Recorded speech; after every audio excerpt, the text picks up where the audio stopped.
Hi friends चलते आज बनइबा पालंग पूरी। ये पालंग गुड़ाक धोईकी नहीं जाइए ताको एबे ग्राइंडिंग करदबा। गोटे गिना मैदा गोटे गिना अटा देदबा से अल्प लुण देदबा ताको भल भाव मिक्स करदबा। आम बाटिकी रखिथिबा पालंग को से देकी चकुड़िबा जमती अटा चकुड़े सेमती चकुड़िबा।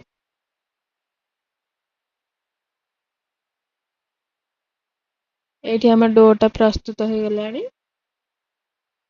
ताको हम बेसी नरम करबानी कि टाण करबानी हो गलानी। एठी मु पछे टिके तेल ऐड कर पूरा सुंदर 15 मिनिट रखिदेली सेटा पूरा सॉफ्ट हो गलानी। ताको एबे छोट छोट गुळा करदबा। ताको एबे पूरी गुडी को हम बेलिबा। पैन में तेल नहीं जाइए तेल गरम हो गलानी रखिथिबा पूरी को छाणिबा।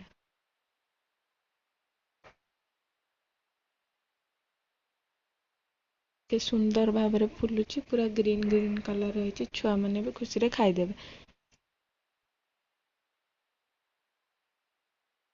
ହେଇଗଲାଣି ତାକୁ ଏବେ କାଢିଦବା। बाकी सब पूरी गुड़िक सेमती छाणीदବା।